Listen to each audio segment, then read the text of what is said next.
I'm Claire Parker. And I'm Ashley Hamilton.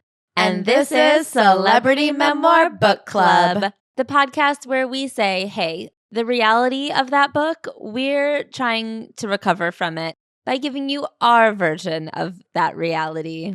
And if you don't want to hear our version of what a book has to say, you just go straight to the book. It's called a primary source for a reason. Go get it, baby. But if you want to hear us yammer, well, you've come to the right place. Yakety yak. Speaking of yammering, if you want to hear us live chit-chatting, we are coming to Chicago, Minneapolis, Nashville, Atlanta, Philadelphia, Washington, D.C., Denver, and San Francisco really fucking soon. Okay, we are starting this tour the day Claire gets back from her honeymoon. So that's how excited we are to get to you. We said, Buffer, no thank you. Buffer, I hardly know her. And for those of you who have been wondering, our live shows are not just live versions of the podcast. They are games, stand-up. We talk to you. We give you all the hot gossip we have recently. We will update you on everything. And whatever we say there lives and dies there. We never repeat stuff. We have gossip that I think we gave one of the Toronto shows, but not the other Toronto shows. We're insane. This is a one night only exclusive. It keeps all of the fun and the banter and the rip-roaring laughs of the podcast, but none of us having to read a book. We also do break down a mini essay. We try to make it an essay from someone that came from your town. Not every state has produced a literate celebrity, however. Anyway, we also have our Very Smart Worm and Y2K tanks restocked. You can still get some Ugliest Girl in the World Attack merch, and there will be fresh new fall merch headed your way very soon. Yay. And then Ashley, if you were a celebrity and you were to write a memoir about last week, what would the chapter be called? It would be called, Did You See That? Because I did. What'd you see? Anything. I have gone through the fucking gates of hell to try to figure out how to see without putting glasses on. I went to go get contacts. I got contacts that bothered me so much. I thought I was just dying at all times. I wore them because I liked seeing, and I just had never really tried it before, and it was so cool. But then I went back and I said, please, there has to be another way. And they said, oh, maybe different contacts. But then there was a whole to do, and it took forever to get them. And I kind of put up a fight because I was like, stop making me pay for more stuff. You've made me pay for a lot of stuff. And now I have contacts that don't bother me, and I can see stuff pretty good, and it's crazy. I love that for you. What do I look like? You look like a pigeon. Okay. Excellent. In a good way. Nature's dove. Perfect. Claire, if you were to write a book about your life, what would you title last week's chapter? I said, Burr, it's cold in here. Here would be my new refrigerator. Oh my God. I finally got a refrigerator. It is life-changing. I don't know if you guys have entered the modern age where we are refrigerating food, but boy, does it keep things preserved in a way that does not get chunky. It is so cool, literally and figuratively. Me and Mac are cooking now. We've cooked dinner every night this week.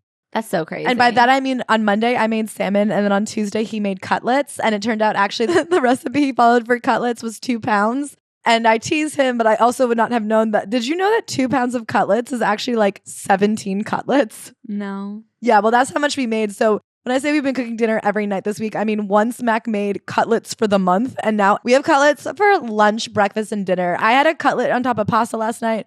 Mac has a cutlet and egg sandwich every morning. We are eating good cutlets. And they're maintained. And they're chilled, and you can, and it's perfectly salmonella free and FDA approved. And the only problem is, for those of you who have been keeping score at home, it did take 4 attempts to deliver this fridge. We have not had a fridge since we moved into the new place in April. It is mid-August. And the last step of the equation is, it turns out, on the 4 different attempts I had to get the new fridge installed, I forgot to click and take away the old one. So we do still have the old fridge in the middle of the kitchen. But he's a friend. Do you know what I mean? What's another week? He's leaving tomorrow. They should come get him. Knowing my experiences with Best Buy, though, it could be another couple months before we figure out exactly what needs to be done to get that fridge out of there.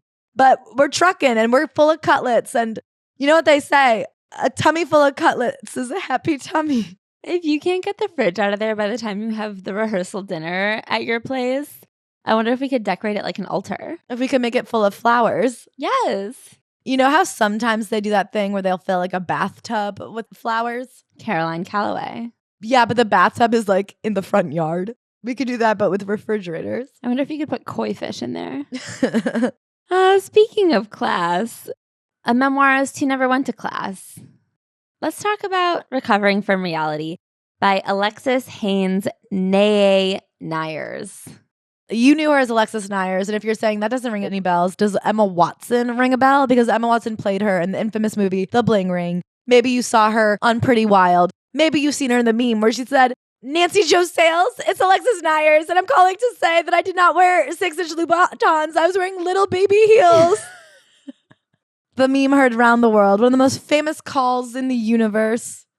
I do think that her and Alec Baldwin are up there on 2 most famous voicemails of all time, and they are opposite ends of the like chaotic, neutral, chaotic evil spectrum.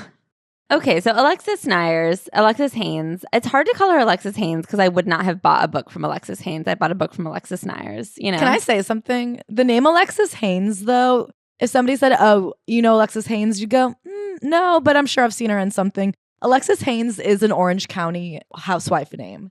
I don't know if they won Big Brother, if they got kicked off of Survivor, but in an infamous way. I don't know what reality TV show they were in, but Alexis Haynes is a reality star. Like we said, she was quite famous for having a reality show on E! Called Pretty Wild with her sister, her mom, and her best friend / like foster sister in a way. And then she also was a part of the Bling Ring, a group of kids who stole a bunch of shit from celebrities' homes in the 2000s. Orlando Bloom's house was hit, Rachel Bilson's house was hit, Paris Hilton's house. Anyway, so they robbed a bunch of houses and then they got caught and then she went to jail for a little bit. But she was arrested the day after they started filming Pretty Wild. Yeah, which made for stressful TV. I remember being like, I can't believe they didn't get a second season. I just have this vivid memory of them being in the studio with Ryan Cabrera. I mean, who hasn't been in the studio with Ryan Cabrera? He's here right now. Bring him out. Okay, you guys, before we go any further, the silliness ends here. The buck stops now. This is like such a serious book, and I want a trigger warning for everything. Yeah. Except for eating disorders. Yeah, but definitely lots of drug use, lots of sexual assault and abuse. As an adult and as a child. Family abuse. So if those things bother you, if you hate that stuff, maybe hang it up. Okay, I'm sorry for laughing, but I do want to trigger warn those things. Okay, so Alexis was born June 20th, 1991. She's currently 32 years old. This book came out in 2019. She wrote it when she was 28. So the book opens with her at her podcast interviewing Dan Levy. Is Dan Levy the guy from Schitt's Creek? No, there's actually 2 big Hollywood Dan Levys and then like one at every synagogue across the country. I was so confused. I was like, I can't believe he also had this whole life 10 years ago exploiting women. So she sits him down to talk about what happened with the Pretty Wild reality show. He was the producer. And he, within 2 minutes, is yelling at her saying, you lied about everything. He catches me off guard, making me pause for a second. Of course, he's right. In fact, Dan wanted to do a reality show about me and my best friend Tess because of those lies. Can I say, yes, she did lie about a lot to get a reality show, it seems. And she was lying about a lot in her day-to-day life because that is the life of an addict for the most part. But the way that he, a grown man, is mad at a 17-and-a-half-year-old girl for getting one over on him, bitch, blame yourself. No, I mean, the thing she lied about 100% should have been caught by any adult with a baseline conscience. If you are an adult man producing a television show and an 18-year-old heroin addict bests you, you lose. Especially because she was a 17-year-old heroin addict who lied about being in her 20s and being sober. Those are not hard things to figure out. I don't understand how they could have not caught her on her age lie. I think the TV show knew how old she was. I think people in the world didn't know how old she was, like when she would go to clubs. Okay, but they knew what was going on was wrong. Yeah. We were 2 wild party girls pretending to be fraternal twins and Hollywood socialites, doing drugs and hanging out with celebrities across Los Angeles. We were super fun and also completely out of control. The whole point of Pretty Wild was that the world wanted to watch the train wreck that was our lives. We embodied the pain and upside-down value system of a traumatized society, one that is in rapid decline. And then she jumps to when she was charged with robbing Orlando Bloom's home as a part of the now notorious Bling Ring. 9 months later, I accepted a plea deal, which sent me to jail. And a few months after getting out of jail, I was arrested again for violating my probation. I was 19 years old. I'd been shooting heroin and smoking oxy for almost 5 years.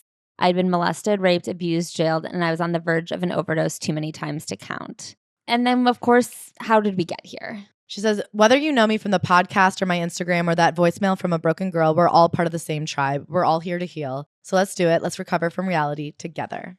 I had no idea what she was like. Me neither. I thought recovering from reality was like recovering from like how hard it is to be on reality TV. Yeah, like the bad press of being famously arrested. I didn't know she was like one of the most traumatized people there ever was.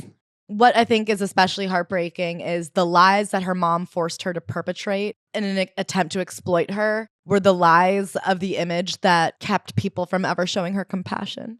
Yeah. So let's get going. So who did raise her? My mom raised me to believe in fates and fairies and a bunch of woo-woo shit that now fills multiple accounts on Instagram. So her parents met because her mom moved to LA to become an actress. She did Playboy for South America. She had bit roles and tried to model. And she landed a walk-on role and ended up dating the director of photography who would go on to be their father. I will say she says a lot throughout this book that her mom is a very woo-woo, alternative, spiritual lady. I would not classify any of the actions of her mom there. No, she's not a healed person, but she's someone who will try something new. Right. But what I want to say is it is very interesting to me that like her mom identifies as someone who's very spiritual. When she's like deeply out of touch with herself and ungrounded. When she's like out of touch with herself, ungrounded, and projects the most toxic shit I've ever heard of onto her family. Yeah. We were born in the shadows of Hollywood. If you don't know anything about Hollywood, it's the place where everyone is chasing something and very few catch it. We were born in Calabasas and grew up a stone's throw away in Westlake Village. You guys may know Calabasas as where the Kardashians and Drake made famous. Hollywood is all about getting high. It's all about the huge dopamine hit you get when you land a part or sign a deal. It's all about getting those phone calls that will change your life. They say there's no such thing as a bad meeting in Hollywood. Everyone is blowing sunshine up everyone else's ass, and maybe especially when they have no intention of delivering anything. My dad chased booze and women and drugs. My mom chased spirituality and fame. She even acknowledges that sounds like a weird combo. And I'm like, yeah, that is a weird combo because they are completely at odds with each other. When things didn't work out for my mom, she turned her attentions to Gabby and me. I'll say right now, it isn't easy to tell these truths about my mom or my dad for that matter. And she does talk about the Gen X ideal of we did the best we could with what we had. And she says that is actually not true. When TV stardom didn't work out for you and now you had a family to raise, you could have gone back to school. You could have tried to get a job. Instead, her parents both just kind of ran around and like left them to their own devices. My mom could have gone back to school. She could have gone to therapy. She could have made better choices. And my dad, he could have gotten sober. He could have grown up and been responsible, caring adult we needed him to be. Gabby and I deserved a lot more than what we got. Gabby is her sister. Back in 1995, when my father was getting remarried and my mother was smoking pot 24/7, nobody was paying much attention to the two little girls in the middle. So Gabby and I just learned to survive. And we saw that if you wanted to survive as a girl in America, you'd better look cute doing it. We took dance lessons and practiced being pretty. We were constantly told to act like little ladies. So she is terrible in school. And I will say one thing I've seen about a lot of kids who are terrible in school, there are a couple factors at play. One, who's making them try in school. Like some kids are just not good at focusing on the way America does school, like sitting in chairs for hours at a time. But also, it's hard to force yourself to sit down and focus when no one cares if you do or not. No kid wants to sit in a room for 8 hours a day. So if you say, well, then don't, then they won't. And so she drops out of school at like 14. I was 5 years old when my mom met another mom who liked to smoke pot. Tracy was a stunning woman with long painted nails. She had a big tattoo of an angel on her stomach. She used to joke that she wanted to slap a nipple on a bottle of vodka and go to sleep. Her daughter was Tess and Alexis became best friends, and the two moms became best friends. My mom and Tracy would spend hours in our garage smoking pot and doing crafts, making jewelry and hair clips, thinking they were these model mothers when in reality they were teenagers play acting as adults. It's ironic that Tess and I would come to star on a show called Pretty Wild because we had been pretty and wild since we were kids. We were feral. From the start, it felt like Tess and I attracted the same attention that I watched my mother receive. People noticed us when we walked into restaurants or stores. Women complimented, they're so pretty. Men commented, they're so pretty. I could feel the difference. On our own, we might have gotten some attention, but together it was double trouble. My mom also saw it, enrolling us in dance classes, convinced we'd be child stars. And then it seems like Tess's life completely blows up. It seems like her mom disappears completely. I don't know who was looking out for Tess, but it was so bad that Alexis's house actually became the saving grace, and Tess mostly lived with Alexis's family. Yeah. So their dad is fairly MIA. They don't spend a lot of time with him, and when they do, he is so wasted. And they're afraid to spend time with him because he's always drunk driving. And even as little kids, they're like, we know that that's bad. Something happens when you don't have any men you can trust in your life. Something about partnerships, love, and faith gets thoroughly shaken. It was the early 2000s, and Tess, Gabby, and I watched Britney Spears, Christina Aguilera, and Shakira and believed that if we just learned to shake our hips right, we wouldn't have to worry about how to pay the bills. At first, my dad paid alimony and child support, but by the time I was 11, he had already ruined the marriage he left my mom for with another woman that they actually loved, and they are still friends with to this day. And at some point, he becomes homeless. He becomes so addicted to alcohol that he loses his job, and he is living on the streets. Then at one point lives in their mother's garage. Yeah. So the mom becomes destined to rewrite the script of her life. She had been waiting for Prince Charming to come save us, and then she realized she had something even more powerful in her grasp.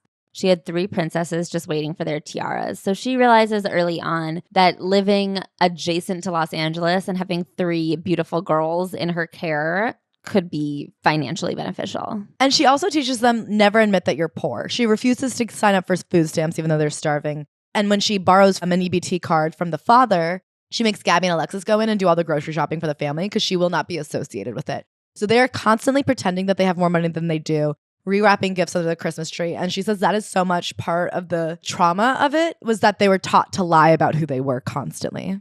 So she started getting sexually assaulted very early on, and it happened very consistently, I would say, until she was married at the age of 21. She talks about getting sexually assaulted for the first time when she was 5. By a relative in the family, a teenage cousin who had her alone at a wedding and then again later at a family reunion. And she says she actually blocked a lot of these memories out, and it wasn't until she got sober in her 20s that they started to come back to her. And family actually questioned her about it. At one point, her mom accused her of lying. Yeah. I mean, a lot of people have accused her of lying. She actually went to a lot of people who either said, you're lying, or we just don't want to talk about it. Now sober, I would be in a hotel room and the smells would suddenly start triggering a very visceral reaction. I would feel like my whole body was in shock, that something terrible had just happened, and it had about 20 years before. She has become a huge advocate for women. And I think one of the things that was so hard is the way that she had a chiropractor at one point say, like, where does all your trauma come from? And when she tells him this story, he goes, I just don't believe it. A woman last week had a similar story. I don't believe that there's all these men out there doing all these awful things. We as a culture have blocked the reality of childhood sexual abuse. And then we pretend that all the horrible things in the world, from rape to mass shootings to addiction, aren't connected to it. The shame that is born from the abuse affects us all. It's like a ripple effect in the darkness of our world. And she's like, so much of our ills in society is like these hurt people hurting people, and we like will not acknowledge it. I actually was just reading something today about how in the US, there's this real crisis of fear about like strangers kidnapping suburban children and sex trafficking them when the majority of child abuse comes from somebody they know in their lives or family members. And like why the American psyche just cannot wrap their minds around that. Like it infuriates them if you say that like statistically it's like a coach or a cousin or somebody in your life who's more likely to hurt your child than just like a stranger in a Target parking lot. We're seeing that all the time on TikTok. Constantly, people are like, if you see a piece of paper floating in the wind, that means you've been marked for sex trafficking. That's not what it is. Sometimes it's even other children. Like we see this with Jessica Simpson, and we're about to see it with Alexis Neiers. A lot of times it's children who have also been abused. Yeah, who haven't been helped, and they know what they're doing is wrong, but they've been taught this behavior. Because entire generations have failed to bring sexual abuse into the light, shame has grown in the secrets and become part of the shadow aspect of our society. Our parents were molested, their parents were molested, and we end up being molested. No one is supposed to say anything because, God forbid, we have to look at our culture and see how we got there in the first place. She says, where in our culture are children revered and protected and cherished? Unfortunately, our society would rather live in sickness and secrets and pretend that everything is fine. I grew up pretending, and I was almost dead by the time I was 20. Once she remembered it, she realized that the cousin who did this to her has 2 little girls now of his own that he lives with. And so she calls the police to report it. And she's like, I know it's beyond the statute of limitations, but I'm worried because he's around children all the time. The police say sometimes that's just how kids play together. And then she gets, told that she isn't believed by a chiropractor. We never fully get to the other side of this kind of trauma. We recover, but as I sit here right now writing down these memories, I still get stomach cramps. It's not easy. It's hard work. It's a choice to do this work, and it's a decision to be present and to be willing to look at the whole big, beautiful, ugly, scary, amazing picture. Maybe it isn't for everyone to find a place where we find compassion for ourselves first and then for others. She talks about how because of all of this abuse, it leads to more abuse. Like once you are raised in this situation, it's so hard to like learn that your body has value and deserves to be protected. So then she talks about how when her mom met her dad, her mom's life kind of took a turn for the worse. She came to Hollywood with all these dreams and these hopes, and instead she had these 2 kids with this alcoholic who cheated on her all the time and then left her for another woman and drugs and alcohol. Instead of seeing her own dreams realized, she turned her attentions to Gabby and me. We were both physically attractive children, and now when I look at my own children, I realize what a blessing and a curse that is. Beauty might help you become more popular, to get attention from boys, to get out of trouble, but it also comes with a certain burden. It means that people always judge you first. Your beauty becomes a commodity, something that other people can buy and sell. This was like in the era of Lindsay Lohan and Dina Lohan, and she says my mom was like a low-rent Dina Lohan who would just shove me in front of any camera. And she talks about her dad being drunk and acting like he wasn't, and them all acting like they were kids so they didn't understand. And she has this heartbreaking line, when you're 10 years old, you can see, smell, and feel the difference between a beer at dinner and a drunk dad. I mean, we read so many people's memoirs who had alcoholic parents where like they don't think I knew. Or we read it from the alcoholic parent themselves. They'll be like, but I always kept it out of my children. My children never had any idea what was going on. They know. And he really had a problem. They would go out to dinner and then he would get in the car and drive them around. And at 10 years old, she was aware that they could die. And she would try to quietly call her mom from the back seat because she would be so scared. And once her dad heard her, turn around, hit her, and then threw the phone out the window as he was like swerving down the lanes. And she said she would go home and cry and beg her mom to not let them go over there anymore. And it wasn't until when she was 12 and she came home with a black eye one weekend that her mom finally was like, who did this to you? And she goes, it was my dad. And then they never spoke again. For years, they didn't speak. And she's like, I could tell that my mom was pissed that her one weekend off a month or whatever she had lost. Yeah. So she says, like, I could tell my mom just didn't want to believe it because the one benefit of being a single mom and having a dad with partial custody is that you get weekends off. And so she's like, my mom loved those weekends. And she just didn't want to admit that there was a problem because then she couldn't have those weekends. My mom wanted the best for me. She loved me with a mother's love. She didn't want me to be hurt and abused. But like my dad, she was a lone wolf, a loving wolf. She wanted to love me, and yet she wanted her life too. She refused to accept any truth that didn't fit into the picture she had of us. The problem with being a parent to yourself, let alone to your biological parents, is that you never get to be a child. I felt like I was responsible for everyone and their emotions. My father's drinking, my mother's freedom, my sister's safety. And none of them wanted my help. My mother wanted everything on her terms. My dad was the same. My little sister believed I was the problem. She thought I should shut up and stay in line, that my dad having me must have been my fault. People are always so surprised that I'm only 28. They think I must be so much older. It's because I've been an adult since I was a kid. And so then her mom just gets married to a guy, I think when she's 12 years old. Yeah, and it's around this time that her dad becomes homeless because his addiction gets so bad. Yeah. This is after his third wife.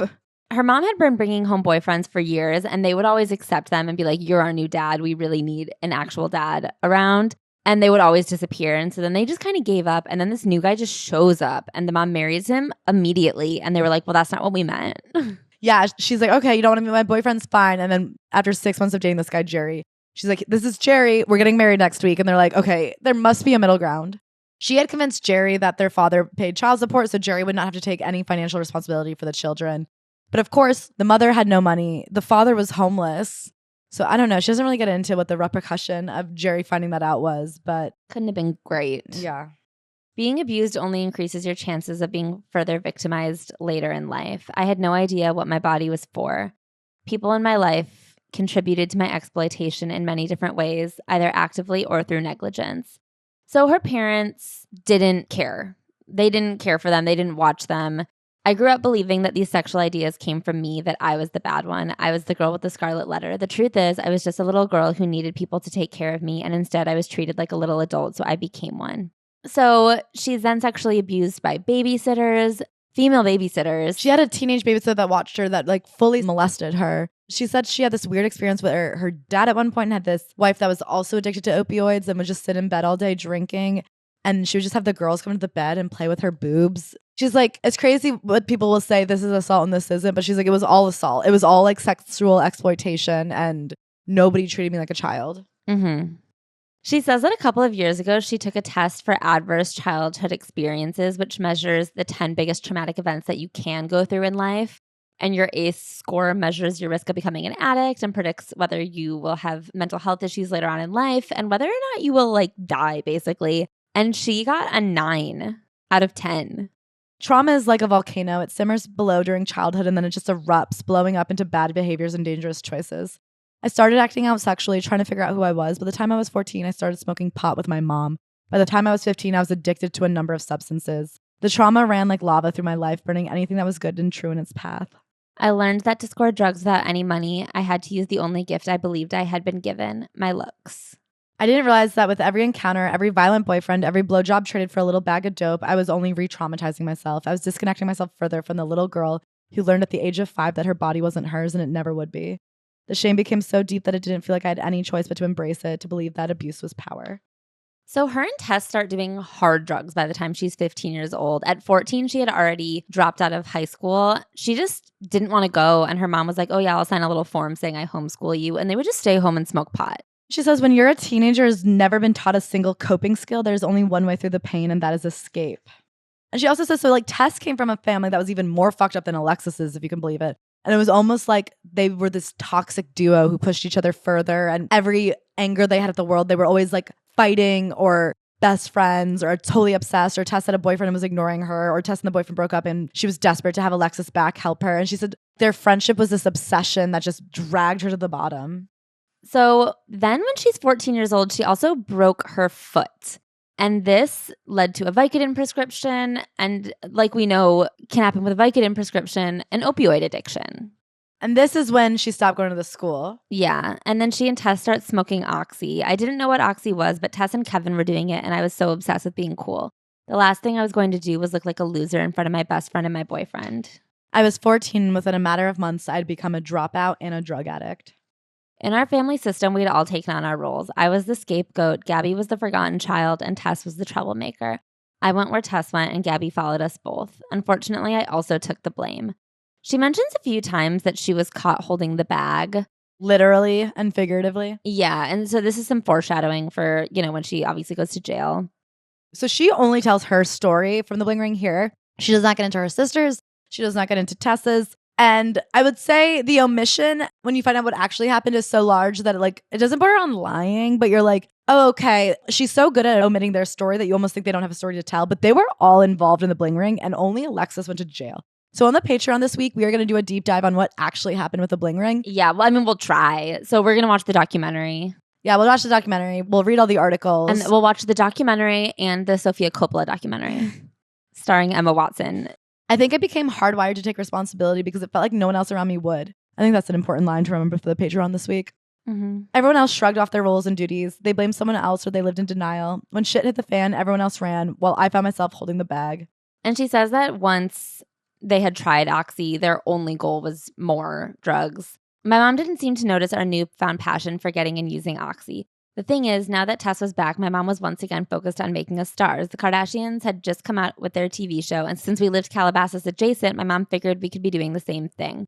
So the mom is trying to momager them. It didn't seem to matter that Tess and I were getting fucked up the whole time. My mom was convinced that she could finally turn our double trouble into a paycheck, and that is what was important. And this is where the sexual exploitation by her own mother really started. She had us taking pole dancing classes, and before you knew it, we were posing topless in front of weird photographers we met on the website Model Mayhem. Every girl I know thought she could be a model on Model Mayhem, myself included. And now I look back and that was actually a sex trafficking site. Jesus. So they start booking some stuff. They get music video shoots. They do a music video with Marilyn Manson. We had been booked for a Marilyn Manson video shoot and we came to party. They just spent all night just wearing slutty outfits and doing drugs with rock stars. And then they got paid. But they're like 16, 17 at this point. They're literally underage, but they're lying and telling everyone they're in their 20s. Yeah. We weren't the poor kids in a rich neighborhood anymore. We were the stars. I mean, they weren't. I guess when you're 16 and you're getting male attention from someone famous, it makes you feel like a star. Yeah, so Tess starts dating a rock star that does not get named, but is obviously a really big rock star because Sean Penn is always at his house. They said we'll call him John. He lived in Malibu. He would have these parties with Cindy Crawford, members of the Red Hot Chili Peppers. I mean, Tess was quite literally 17 and addicted to heroin and dating someone famous and old. Alexis meets Sean Penn and they start texting. And when the police take her phone because of the Bling Ring arrest, she's like, but I am texting Sean Penn with that phone. Years later, I had a counselor who told me, most people would never even try heroin, right? I was shocked to hear this. But even during those years, I was beginning to get the sense that the way Tess and I partied was different. It wasn't just the drugs we did, which eventually included heroin. It was the way we did them. Other people would go home and sleep it off, but Tess and I always needed more. We needed drugs to function, to feel able to connect, to participate. I mean, she talks about one night being at a party at this rock star's house and she's out of drugs. And so she tells Tess that she has to go re-up. And so she's high, driving her car through the hills. She pulls over for the drug dealer to meet her, and somebody puts a gun in the window of her car. And she just freaks out and drives away with the gun stuck in the window. And after calming down and panicking, she calls her drug dealer and just is like, I'll meet you at your house. And she's like, it didn't even occur to me until just now that the guy robbing me could have been the drug dealer. Was probably the drug dealer. Because who else would have driven randomly up into that parking spot in the hills? But yeah, then she still gets high. They're always finding these disgusting groups of rich guys who will buy them clothes and buy them drugs, who are always just assaulting them in their blacked out state. We don't even question it. We're in so many unsafe circumstances with dangerous people. Our abilities and inhibitions low. We don't even believe ourselves when we say no. And she tells a story about going on a date with Neil Brennan, who she acts like they were in love and had a relationship, but they just went on this one date. But still, Neil Brennan, that was a 17-year-old, and he was like the co-writer of The Chappelle Show. He was a smart, nice, normal guy, and he thought I was 21. I was totally in love with him. Can I say the excuse of he thought I was 21 is still not that old? For Neil Brennan, like a super successful man in his 30s, to be like, I thought she was 21 is not the excuse. That's still too young. Anyway, after one date, Tess like steals his identity, racks up a bill, and Alexis is doing drugs the entire time and then makes him drive her home. And then she like falls asleep randomly and he's like, I think this is too much. And on the way home, he's like, what is wrong with you? You need to fix yourself. And it's like, what is wrong with you, Neil? Why are you dating a teenager? Instead, I could only call my dealer. At this point, Tess and I were living double lives. We would go to auditions, getting parts in music videos and small movies, and then later on the same day, we would be out on the streets panhandling for drugs. One minute, we would be in the VIP section at the Mondrian. And 2 hours later, we would be cruising through Skid Row trying to score. Tess was now 19, which made everything feel a little bit more legitimate, even though I was still 18. My mom knew something was wrong with us, but we kept ending up in the right place at the right time. What was she going to say? That I had a curfew? I think that if you think that your daughter is out on the streets panhandling for money to do hard drugs at best, and then doing sexual favors to get drugs at worst, yeah, I don't know, figure something the fuck out. It's so sad. But she's still obsessed with using them for money. She still sees them as their golden ticket. So she's putting them up for auditions and stuff. And they do get roles. They're getting bit pieces here and there. So they get in this movie called Frat Party. And that's where they meet Dan Levy, who is an actor and a comedian, thinks they're hilarious, and is like, I'm going to produce your TV show. My mom believed that we had a message to share and that fame would give us the avenue for that message. This is what I can't fucking deal with, is pinning the woo-woo stuff to be like, my mom was just trying to have us share our message out there. Your message is that you were a neglected child addicted to heroin. Yeah, like what was this message that she needed such a large audience to deliver? They shot a sizzle reel and there was a bidding war between A&E and E for the TV show. For so long, our lives had been about what we didn't have. We didn't have a dad. We didn't have enough money. We didn't have peace in our home. Now it looked like that lack might finally be changing. We might have money, and with that, we assumed happiness. I later found out that money can buy comfort, but it offers little guarantee of happiness. Can I say, when did she find that out? Because I don't think they were ever, like, good. Yeah, I don't think she was ever not using all of her money every day to buy drugs. Yeah. So the pilot gets picked up, and around this time, they're like, amazing, things are on the up and up. She goes, I didn't really understand why we were doing the show, but I did know that being famous meant free shit. Free booze, free drugs, free clothes. And she's like, it was nice after being so poor. And then at the same time, they become friends with this kid, Nick Prugo, who was Tessa's friend, who was a young gay kid who liked to party like we did. He lived at home with his parents, but told everyone he was a stylist. And he was always giving them free clothes. And she's like, I didn't ask where the clothes came from, because when you're a drug addict, you live by omerta, which is the code of silence between thieves. So Tess is friends with this guy, Nick. Alexis meets him and becomes kind of friends with him. And Tess had been living with Alexis and her mom and sister. But then they got into a huge fight after shooting the pilot. And because they weren't shooting the series yet, Tess moves out and moves in with Nick. Then Alexis gets into a big fight with her mom, and she calls Tess to be like, can I come over here? So she goes over to Nick's house, and Tess had just like left to go to her boyfriend's house. So Alexis is hanging out with Nick, and Nick is like, we're going to go to a party with my friends. And she's like, fuck yeah. She's high out of her mind. She goes to this party and gets drunk out of her mind. And then Nick is like, we're going to go somewhere else. Do you want to come? So here's the truth. I've served my time. I have nothing to hide. This isn't an attempt to minimize or downplay what happened, but my role wasn't portrayed accurately in the media, and it's my turn to share my truth. For once in my life, the truth is a lot more boring than fiction. I wasn't really part of the Bling Ring gang. Although Nick was a friend of Tess's, I didn't know him that well. Our relationship started only a few months prior and really just consisted of getting fucked up. So what she says is she was only part of this one thievery. She didn't even know where she was. She was just kind of like saying yes. And when they handed her the trash bag, she was so fucked up and stressed. She was like, yeah, sure, totally. But she never went along with it again. And after that night, she never spoke to that boy, Nick, ever again. Yeah. And she says that a couple months later, she even called the police to say this string of robberies is Nick Prugo and another woman, Rachel. I was a zombie walking through life. I may have gotten the rep of being a criminal mastermind, but I was more like Scooby-Doo. I went along with everyone else because I wanted to be loved. Tess was able to command people's attention. She was the leader, and I've been following her for so long that was all I knew how to do. I followed people until they hurt me too much, and then I found someone else to follow. I didn't know how to lead. I followed Nick and Rachel right into that house, not knowing who it belonged to or what we were doing. Okay, so she's high out of her mind. They throw her a bag, they get in the car, and they drive off. This is what she says is all that she was a part of. And she says as soon as she got home, back to Nick's house, she called her mom, was like, I need you to come get me. It's really bad. And she never spoke to them again. Yeah, and like I said, she called the police a couple months later to turn Nick Prugo and Rachel Lee in. Because they finally got a photo of them breaking out of Audrina Patridge's house. And she's like, I know who the two people in the photo are. And she says she doesn't hear anything about it again. She doesn't hear anything from them for months. So she's like, I guess they're not using my information. They start to film pretty wild. They have one day of filming. The next day, she wakes up to a SWAT team swarming her house to arrest her. The thing was, neither my mom nor I thought I would get in trouble for the burglaries. I didn't know what Nick and Rachel were planning to do that night. I was barely there, and I left as soon as I could, never participating in another one. How could I even be considered an accessory when I never wanted to be there? That's kind of a stupid line. I really feel for her because the situation is fucked, and if what she's saying is true... And I do low-key believe her. I do believe her because why at this point would she be lying like this? She's gone to jail twice for it. Yeah. She says that first day of filming, the producers wanted to film us partying with the rapper Mickey Avalon. He was one of the first music acts discovered through MySpace. Mickey was famous for his heroin and crack use. So when the cameras were off, we were partying. We did Xanax and heroin all night, finally arriving home just as the sun was coming up. It's just Mickey Avalon. What a throwback. This is such a throwback. So she wakes up to the SWAT team. And for some reason, her mom doesn't go with her. She doesn't have a lawyer. Nobody says, don't say anything. So she says what happened is the police take her. They take her phone where her and Sean Penn had been texting.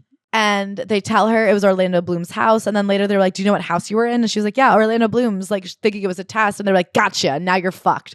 And that was the evidence they needed to prove that she had been in on it on purpose. Why didn't she know not to fucking speak until you have a lawyer present? If you watch any TV ever, you know that. And she watched a lot of TV. She never went to school. Looking back, it all makes so much more sense.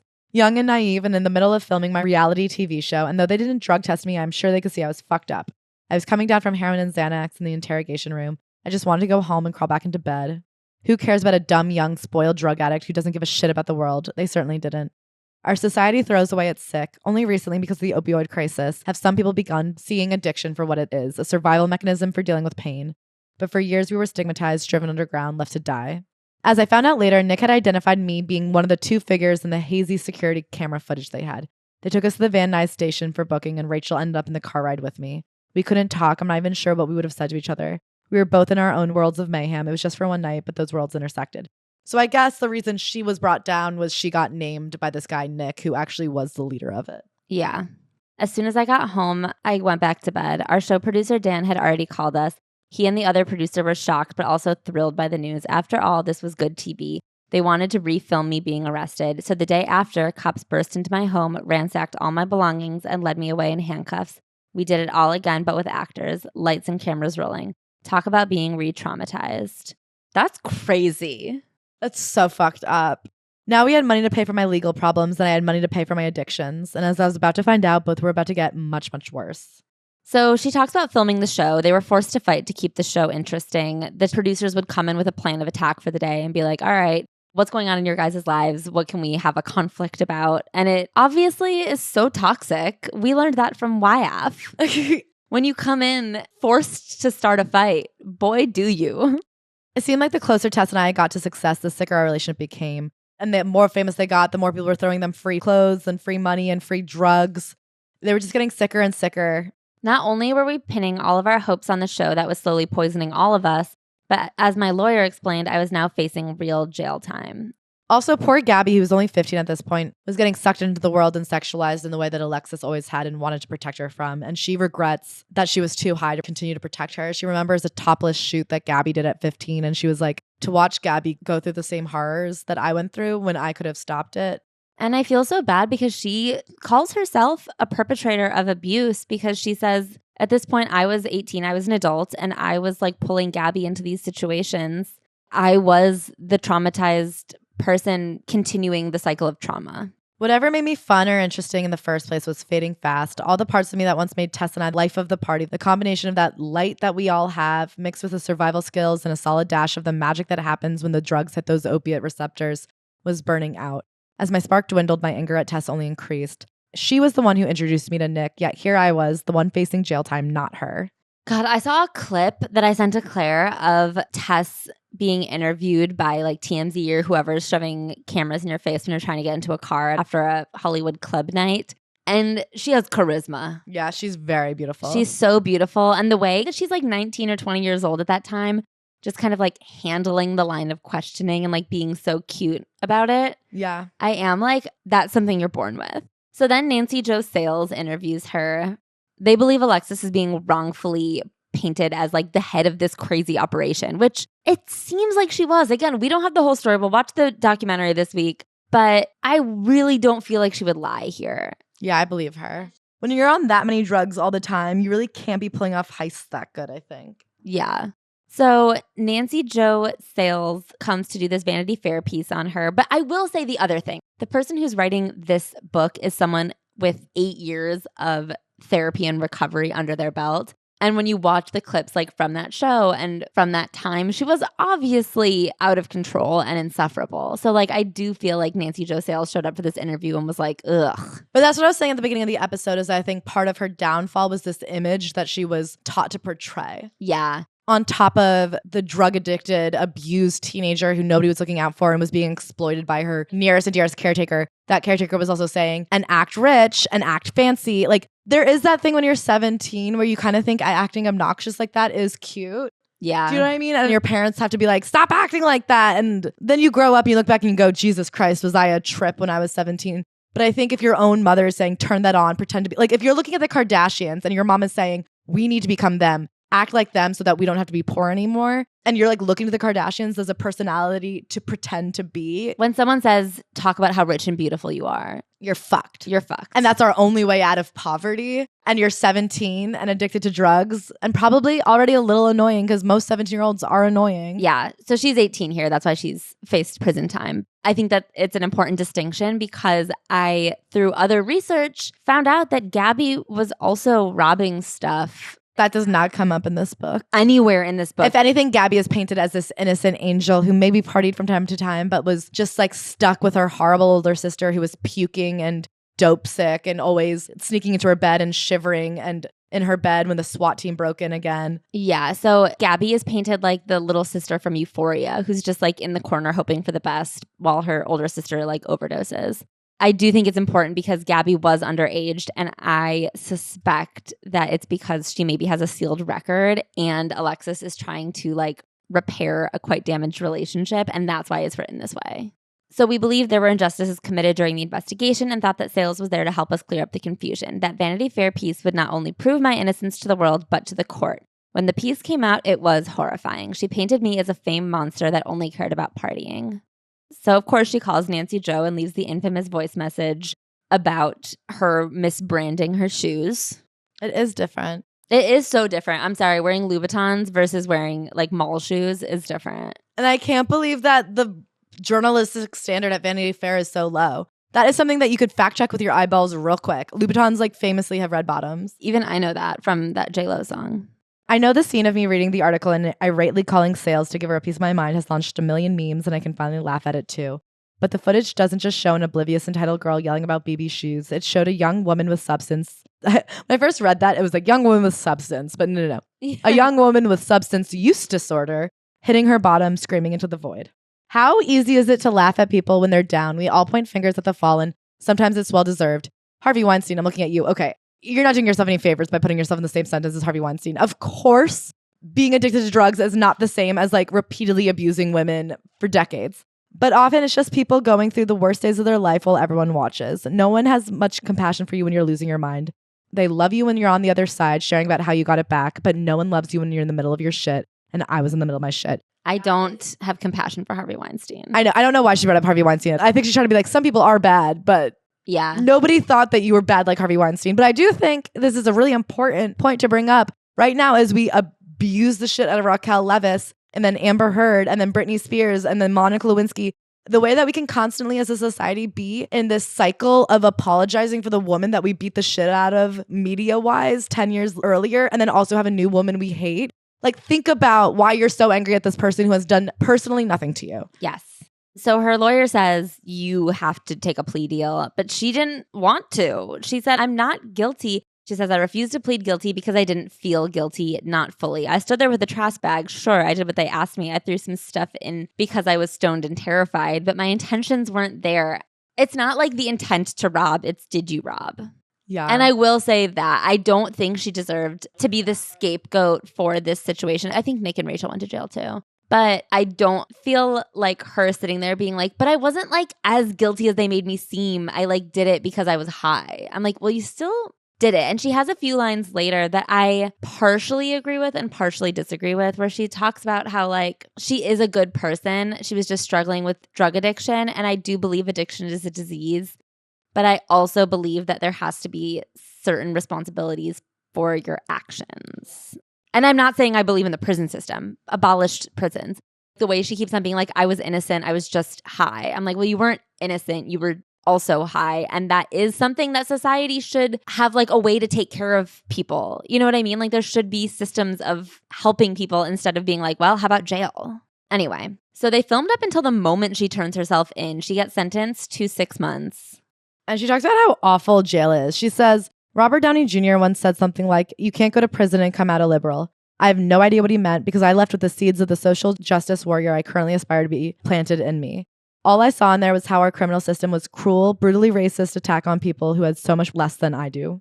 So justice isn't fair when it only serves a few, and I saw firsthand how unjust our system is, how my molester could be free, and how women who were just along for the ride were serving life. Jail was a horrible experience, and after 48 days, she is released. Oh my gosh, but not after going through heroin withdrawal in jail. She says it's horrible and nobody cares. And that's the worst part, is the feeling that no matter how bad it is in there, nobody cares about you. And she's puking and there's no showers and she's begging for help and saying, I'm sick, and nobody gives a shit. And then she gets out after 48 days. She goes to In-N-Out with her family, and then she calls a friend and goes to a party. Now, most parents would have said, no way, you just got out of jail. You're coming home for a hot shower and a home-cooked meal. But that wasn't my family. It had never been my family. It was cheeseburgers and see you later. I understand that they were also scared. They didn't know what to say or how to comfort me. None of us ever thought I would one day be sentenced to jail for robbery. And she says, like, this is why so many people relapse, because they leave and there's just like nowhere for them to go. You're released back to your old friends, the old ways, and the old survival mechanisms. And all you know how to do is survive, even if that means the one-way ticket back to jail. So she relapses pretty quickly. At first, she was trying to stay her version of sober because her mom kept saying there's going to be a season 2. You got to stay healthy for season 2. So she was only smoking pot and drinking alcohol. While she was in jail, she had given Tess money to pay for their apartment while she was in jail. And it turns out Tess had like shot up all that money. So they had been evicted. And at this point, Tess has graduated to needles. They used to only smoke and snort drugs, including heroin, but now Tess shoots up heroin. And so she's not talking to Tess, and that's almost for the best because at least she's not doing drugs. But as toxic relationships work, they meet back up. She walks in. She says, if we hang out tonight, do not do heroin around me. And as soon as she walks in, Tess has a needle in her arm. It was like a week before Alexis started shooting up as well. I had stopped going to my probation meetings because I was too fucked up. If they knew I was using, I would be sent back to jail. I failed to put 2 and 2 together that not showing up was basically the same as checking in fucked up. I was already a month behind in rent. I knew they'd be kicking me out of my apartment soon. Overwhelmed doesn't begin to describe my state. So first, Tess almost dies of an overdose. She and Tess are doing drugs at a drug dealer's house. The drug dealer is like, you can't call the cops here, which she also calls out. This is a huge thing with the decriminalization of drugs that needs to happen, is because people are dying because they're afraid to call the cops and get help. So she pulls Tess into her car. She ends up coming to in like the side of the road, Someone sees Tess throwing up violently and calls the cops. An ambulance comes, administers Narcan, and she doesn't die, but it was just a really bad experience. And then they start doing more drugs. I'd been out of jail since August, and it was now November. In 3 short months, everything had fallen apart. I couldn't pay any of my bills. I was stealing checks from my mom and cashing them just to pay for my drug habit. I was back to panhandling at gas stations and spending the night with whatever drug dealer would get me high.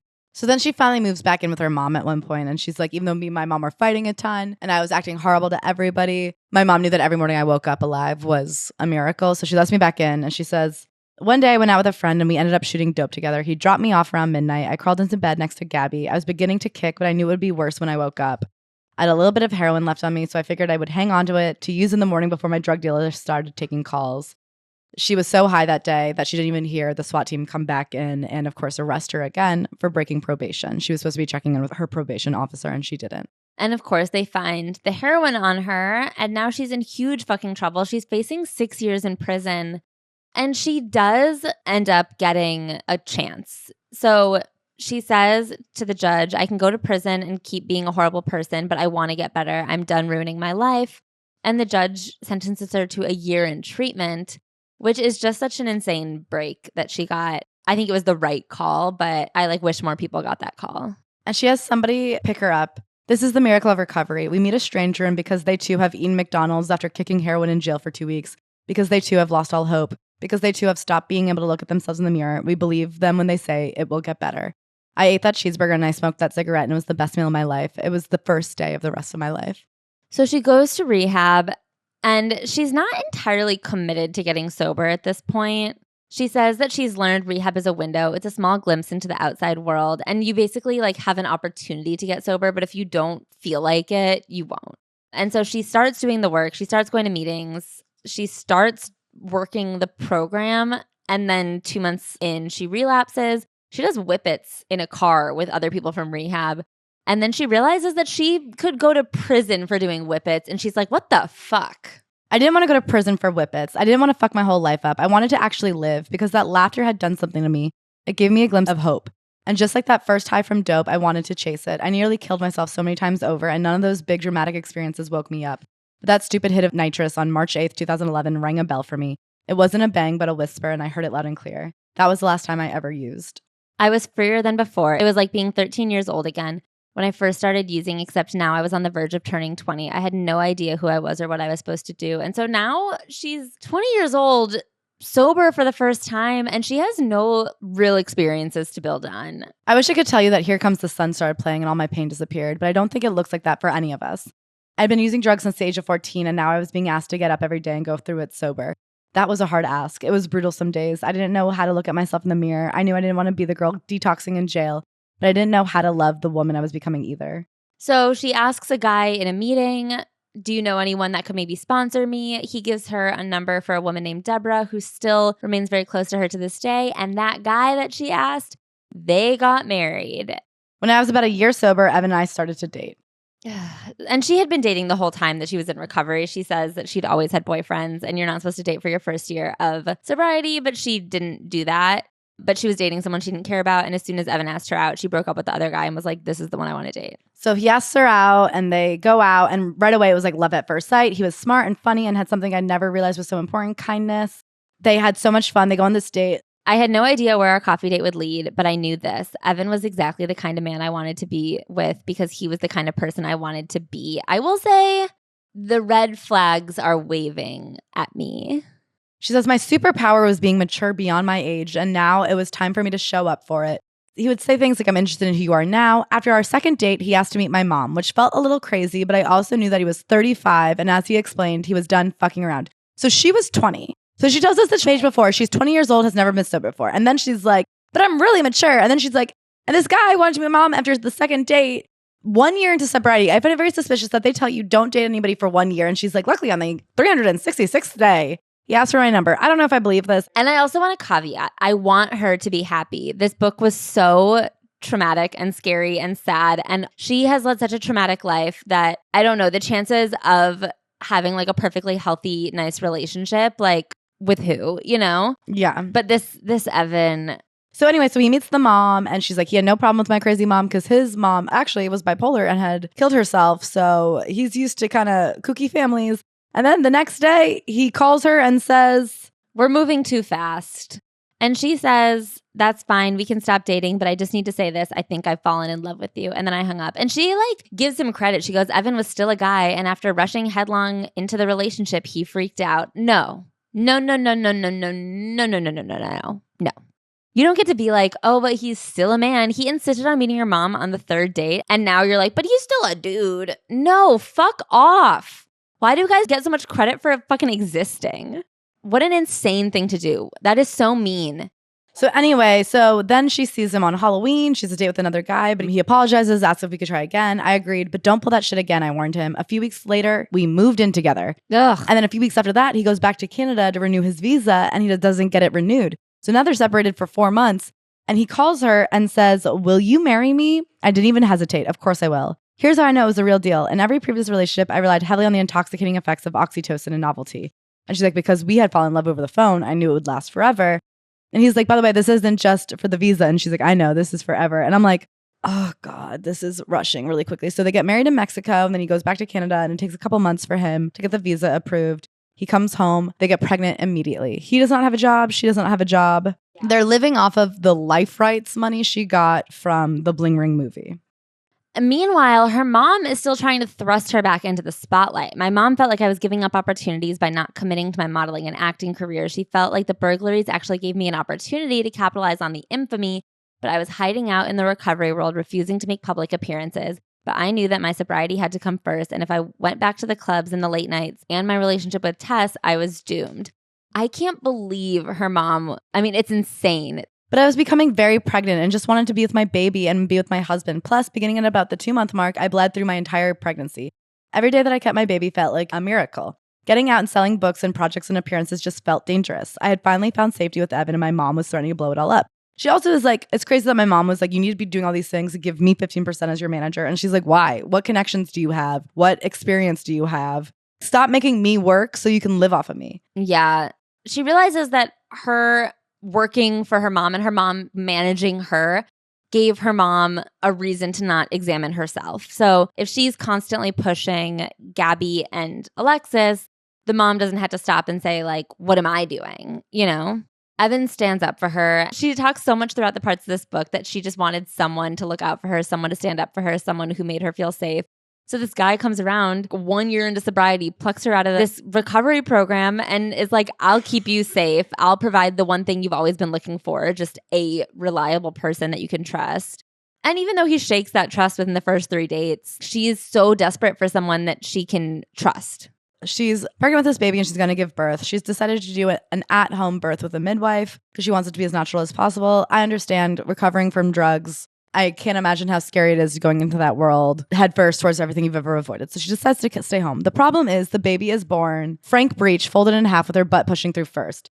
The midwife stated calmly that we need to go to the hospital now. So they get out of the tub after hours and hours of labor, and the baby is like in the birthing canal at this point. They drive her to the hospital. They have to call this doctor who's giving a lecture to children to come in because it is an incredibly dangerous thing to give someone a C-section when the baby has already descended. So they have to cut her open. They have to pull the baby out. And luckily, everybody survives and is well. But the midwife starts crying and is like, I'm really sorry. I should have known much earlier that it was breech. Like, that was incredibly dangerous. They both could have died.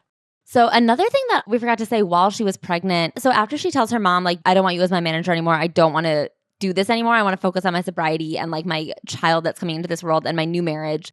Her mom starts telling all of their family members that she lied about being abused by her cousin. Yeah, she said she had found old correspondences between them, like letters that were pleasant.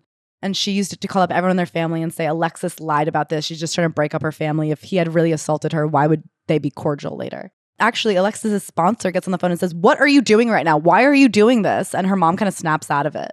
Yeah, and she says now their relationship is rebuilding, but Jesus fucking Christ. So right after she has this baby and this traumatic birth, and they have like no money, the Bling Ring movie comes out, and her mom was like, you need to get out there. This is your moment. She encouraged me one afternoon as I breastfed my newborn baby, still healing from my C-section. She says she was hounded by the press, that photos were being put up of her where she was postpartum with PTSD. just like struggling to recover. And people in the comments were just ripping her apart. And she ends up having to move in with her mom because their house is in like a gated condo community. So it's not as easily photographed. But her mom has gone insane trying to prove her innocence in the Bling Ring situation. She is obsessed with like rehearing the case and getting the case to go back to trial. And Alexis is like, I cannot fight. I've paid my time. I need to move on. And her mom's like, no, we've like have a new thing that the detective was sending suspicious texts to the jury. And she's just like, please, mom, like, let it go. I can't live like this anymore. I have no fight in me. The mom goes so crazy that her husband, who she had married when Alexis was 12 or 13, ends up leaving her. He's like, I don't want to deal with this anymore. So Alexis moves in. Jerry moves out. My mom lost her mind, obviously. And now Evan and I were stuck. Just like with drugs, toxic relationships have to hit a bottom. We have to walk through the dark night of the relationship soul right up to the breaking point, where we either do it differently or we quit it entirely. We have to be willing to walk away because in that moment, when we're willing to surrender to the relationship, we open the door for healing. So then Vice reaches out to her and is like, do you want to do a column about addiction? They really love to hunt down our memoirists. Yeah. So Vice is like, do you want to write a column about addiction and recovery? And so she starts writing and she writes about her mom, and her mom freaks out and is like, you can't write about me. You're an exploitive bitch. And Evan, the husband, so I will say, I do think he provided good. I'm just suspicious of his motives. He goes to the mom and is like, oh, she is exploitive? Oh, she is exploiting you? And the mom's like, what about my reputation? He goes, this is what everyone thinks of you. And she says the craziest thing happened. My mom listened and kind of just sat down and was like, fuck, that's what people think? And now the mom works with families who have children who are suffering from addiction, and she helps them place their children in treatment centers and helps the family support the children who are undergoing treatment and recovery. So then they finally, after a year of living with her mom, move into their own place. And Alexis starts like really having panic attacks, like having 10 panic attacks a day, regularly having to go to the hospital, can't get out of bed, severely depressed. It's bad. She can't drive. She can barely live. And finally, Evan calls the mom and is like, I don't know what to do with her. So they get her on antidepressants, but that makes it worse. They keep trying different antidepressants and they are all really not going good. So then she starts seeing a holistic doctor, and that helps her. That like, I think it gives her a space where she can heal and look at herself and feel like she's working towards something. I don't mean to disparage alternative medicine because I do think it has a time and a place. She is like, it was actually my gut health the whole time. Like, probably not. But I will say, I think that having a doctor where the point is that they listen to you and like work with you one-on-one holistically and not prescribe something for like a problem that they have heard you talk about for 10 seconds is probably the answer. I also do think like mentally feeling you're going to a place where you're tackling a problem that gives your body time to like heal a bit. The balance of her chemicals in her brain seems a bit fucked up at this point, but with all the drugs and everything. So I'm sure it was helpful to go somewhere calm and breathe and be like, this is actually quantitative help. Yeah. They had also tried to get pregnant again and she had miscarried. But now after a year of alternative medicine, she's feeling better than ever and she is pregnant again. They do a test on the baby, like one of the genetic screening tests, and they find out that she is positive for trisomy 13, also known as Patau syndrome, which is something that 80% of babies die within the first few hours of being outside of the womb or the first few weeks. So, I mean, it's just a baby cannot survive. So they are recommended to terminate the pregnancy, and they do like a second round of tests that also say that she's positive for this. And then they decide to undergo a third round of tests that is much more in depth, but they won't have the results back until she's about 21 weeks, which is pushing it to terminate a pregnancy. And it turns out because they waited, it was kind of a false positive. Her like amniotic fluids were positive. Yeah, the placenta had a different DNA than the baby itself. Yeah. It's just very scary and very stressful. I think a lot of the medicine in this chapter should be taken only for her specifically. I think she does a lot in this book of like saying, here's my experience and here's what we can all take from it. I'm very nervous about the implications of this very rare situation. So she has the baby, and again, she has a horrible experience giving birth where she has to have this thing called a vaginal birth after a C-section, a VBAC, which means that she needed a C-section, but then they were able, I guess, through the C-section to fix whatever was going wrong so that she could have her vaginally. And she says, delivering her naturally just as I wanted with Harper. Only about 10% of women opt for a VBAC, even though 90% of women are candidates. I was proud of myself. Evan saw me become a warrior priestess. And I kind of like, I know she needs something to feel proud of herself for. And I really think she sees motherhood as her new identity, the thing she can soar at and succeed at. But this way of being like, 90% of women have the option to get ripped through their abdomen and then also rip their vagina, but choose only to have one horrible rip, like weak people. I'm like, I don't know. I hate it when women in these books turns how brutal their childbirth experience was into a competition that makes every other woman who had a less brutal experience or like picked the least possible brutal experience as like weak, pathetic women who didn't really have their baby the correct way. I don't know. I can't stand that shit. Yeah. Anyway, I will say like for the most part, again, I do support her. I do want the best for her. I think that there is like some stuff in this book where I'm like, well, it's coming from a place of like, she's traumatized. This is what she knows. This is what she stands by. This is what she has. She has this to be proud of. And like, I don't want to take it from her. But I also think she does such a good job in the rest of the book of like taking accountability and being so kind and compassionate and being like, everyone here was hurt too. Everyone was fighting their own battle. Everyone who's hurt you has probably been hurt themselves. But here she's like, but me, rip me top to toe. I'm the best mom. I'm like, okay. I know. I mean, it is like the classic as you get further along in the book, the less aware it gets because she's had less time with it. Yeah. Now she has 2 babies and she is having horrible chest pains and she like goes to the doctor and they're like, it's probably fine. And then she goes to another doctor and they're like, you're having a pulmonary embolism and you're about to die. And she almost dies, and then she doesn't. And then she was 25 years old with 2 kids and a lot of trauma. I realized I could either succumb to the grief, as I had been doing my whole life, or choose a different outcome. I wanted to be a warrior. I wanted to be the author of my own story, and then I wanted to help other women to rewrite theirs. I saw that our lives could be so short and that we could either spend them staring at ourselves in the mirror, waiting for the change, or we could go out and bring the change to ourselves. I also realized that I wanted to help women bring life into the world. So she's actually become a doula. Yeah. And she talks a lot about how she loves the bond of motherhood, how every mother, we might have different skin tones and sexual orientations. We might not agree on politics or religion or anything for that matter, but we have all stayed up through the night holding a sick baby. We have all felt what it was like to hold a child to our chest and experience oneness with the divine. And so she's like, I want to be a champion for all women, whether or not they've had a baby. I don't regret the past, nor do I wish to shut the door on it. Instead, we embrace the superpowers that it brought us to healing, sometimes reluctantly, and we birth new life in the process. We need the heroine's call to action. We walk through the obstacles. We begin again. This chapter felt very self-aware in the moment, and me and Claire both had the same qualms about her relationship and the way she like leapt off of shaky ground into a new foundation before she ever really established herself as a sober person. But she says, I've taken a long, hard look at how much I rely on my husband and how I can start trusting myself more. Most of all, I've had to work on the most important relationship I have, the one with myself. And so she acknowledges her codependent tendencies, the way she like needs to forgive herself and recover. And she says she's really hurt by the movie that I guess Emma Watson came out and said that she had no compassion for the character she was playing. Emma Watson did an interview with Rookie Magazine and told Tavi Gevinson that she watched Pretty Wild so many times that it gave her anxiety. She wondered how anyone could watch it. And she's just like, I don't know, why can't we like be nicer to people? Why did you have to hate me so much? And she gets into her relationship with Tess. She says that as much as she like loves and supports Tess and her new family, their history might be a little bit too dark to ever like have the relationship she hoped that they could one day have.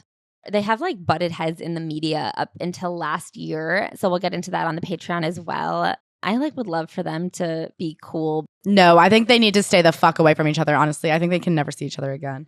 I think they can never see each other again. What I mean by be cool is like coexist completely separately and not like make swipes at each other publicly. Yeah.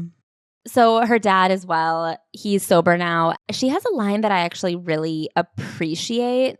Here, Alexis talks about actively forgiving imperfect people and like making the choice to forgive. And so there is not really a resolution. She just says, I've had to accept that I'm never going to get the apology from him that I need. And I'm like, to me, that actually fills in the blanks that I needed. She also says about her relationship with Gabby is that Gabby is currently going through her own healing journey. And she's like, a lot of the shit she's going through is coming at me. And I don't know that I'm always being so gracious and accepting the blame that she throws at me. And she says, I think me and Gabby just have to accept that we have different visions of our childhood. And she says Gabby looks back at their childhood and says it wasn't bad. And that all these things that Alexis is claiming, like she doesn't remember and it never happened to her. And she doesn't see it that way. Oof. So Evan and Alexis have a sober living house company. They like help other people get sober. She's trying really hard to be a mom. She says as a mom, she goes by her new married name, Alexis Haynes. And she enters these like mom groups on Facebook and other moms will find out who she is and get her kicked out. And she moves through life so paranoid that her past is going to trap her and people will judge her when she's just trying so hard to do good and change. I will say this is something about the exploitation of reality television that I find like very difficult to cope with as a consumer of pop culture.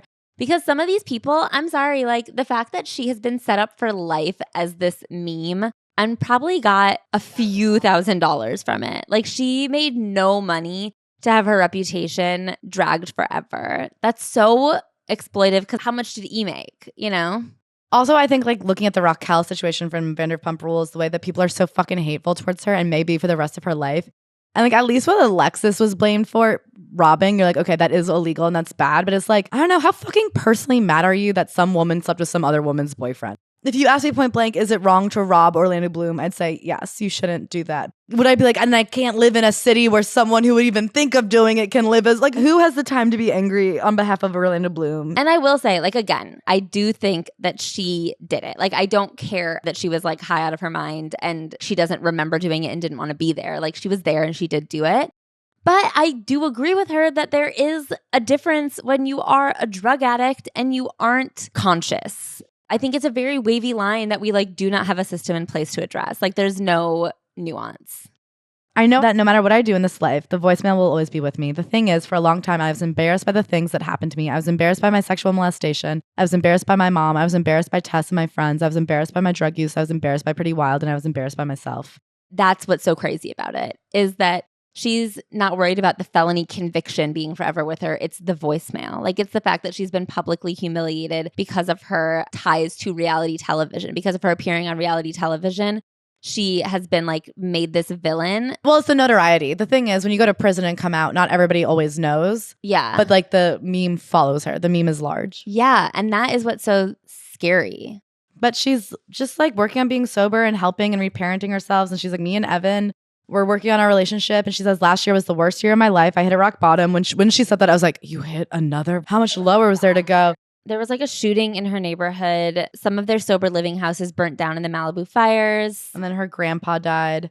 She's learning to be less codependent and just be out there and help people. She's learning how to not be ashamed of her story, but rather to own it. That's why she wrote this book. That's why she started her podcast. I wanted to create a space where women and men could celebrate the raw and radical stories of waking up to their real selves. So many people have shared with me that I helped them to finally start talking about what happened to them. Ultimately, I think that's what being woke is all about.